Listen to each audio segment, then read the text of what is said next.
All right, number 11. Coaches will treat all participants in a way that is respectful of people's differences in relation to disability, gender, age, race, religion, and sexual orientation. So coaches will treat all participants in a way that is respectful of people's differences in relation to disability, gender, age, race, religion, and sexual orientation. Now, there's no way that you're going to necessarily believe or agree with all of the different people that you might coach, but this isn't about agreeing. It's about just being respectful. Most of the time, none of this is really even an issue with what you're really dealing with. You're really trying to help somebody and trying to help them by growing and moving forward. And so it's important that we're respectful of the people. Some of those things you want to stay clear of too. Unless somebody brings it up first, for instance, I'll just bring up religion. For religion, unless the client brings it up first, if they bring up something and you do have a commonality with them, I think it's appropriate to go ahead and speak about that. If they don't bring it up first, or if it's an area of discomfort, I think we don't bring that up. We don't. This is about the other person. It's not a soapbox that any of us are going to speak on. I think when it comes to other things like maybe race or sexual orientation or gender or any of those things too, a lot of times it's just best to stay clear because it can just be more of a distraction than anything. Don't talk about politics either. Even if you agree on politics, it's probably best just to stay away from that if it's not going to be anything that's going to be helpful towards some of the goals. Just be respectful and make sure that you have those boundaries in place so that you don't allow yourself to stumble. And don't think, well, it won't be a big deal. They won't care. They brought it up, and so I can just, in some cases, if they bring it up, you can touch on it, but then make sure you don't fall away from the topic and what you're really trying to work towards. Number 12. Coaches should be careful not to exaggerate or embellish the truth for dramatic effect. Now, I can just tell there's probably one or two people out there going, crap, I do that all the time. And that's true. I think we all probably do that at times. But in reality, when you exaggerate or embellish something, when you embellish the truth for dramatic effect, really it's actually a form of manipulation. You're changing the truth in order to bend somebody's mind towards what you want them to believe.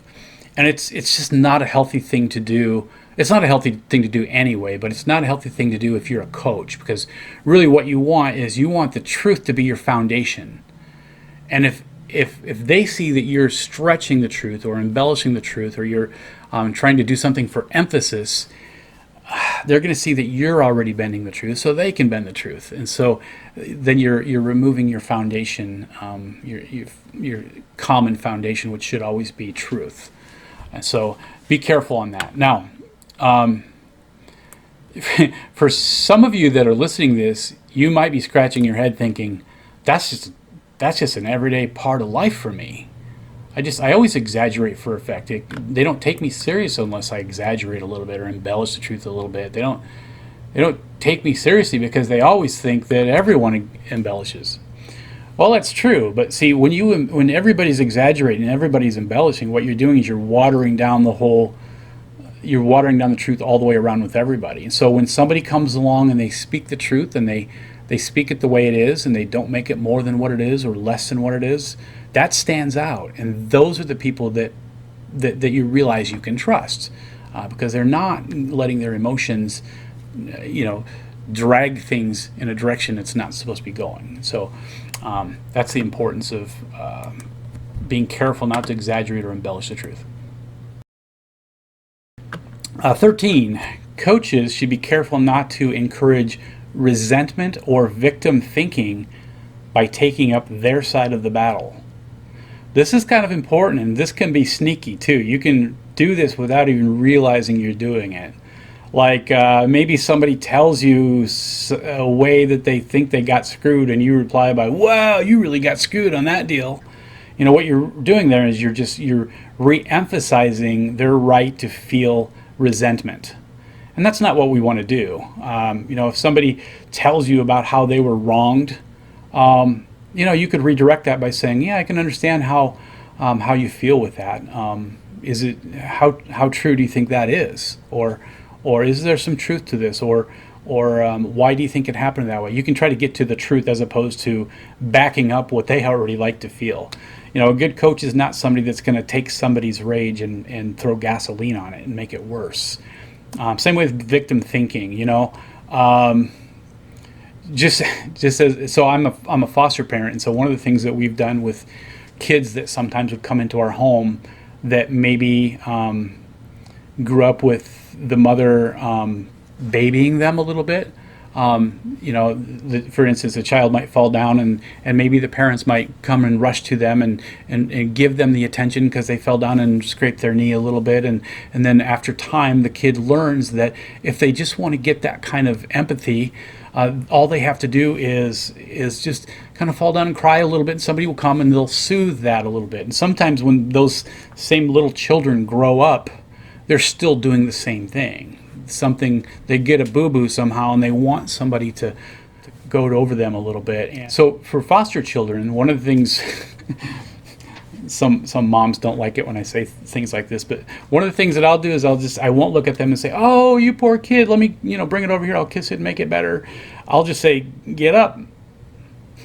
For all of you out there that think I'm just cruel and just nasty father, there's actually thought behind this. So sometimes it's about getting people not to feel like a victim. Kids feel like victims because they get trained to think that way when they're young, typically.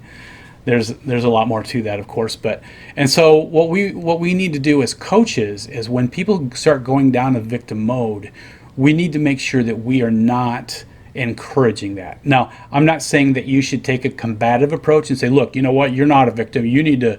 There might be some times where you do that, but that's not what I'm saying either. I'm just saying that we just need to be careful not to encourage that. Like, "Oh man, you just," and just being that goading parent that wants to just soothe their pain rather than maybe confront the reason for their pain.